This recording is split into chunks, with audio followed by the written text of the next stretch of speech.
Kia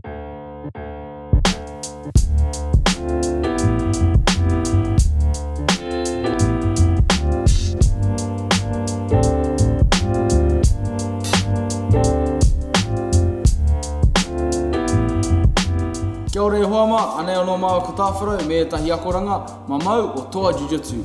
I etahi wā ka taupiki tia koe e tō hoariri, nā reira ko te akoranga o te rangi nei, e tauanga. Ka tīmata ki taupiki. Ko te mahi tuatahi, ko aku hope. Kei te hiki whakarunga kia tau ona ringa e rua ki te papa. Ka tīmata ki te tāmau i tōna ringa, ki tōna waiwai, ko taku pirangi kia tauhuri, e taku hoariri, he momo tauaro tērā. Ngari ki te kore au e tāmau i tana ringa, māma noiho tana kaupare i tēnei nekehanga.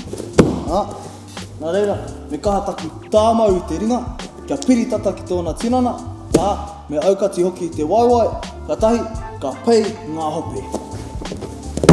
Ko aku hope tērā. Tau nekehanga anō ne. Hei ngā hope.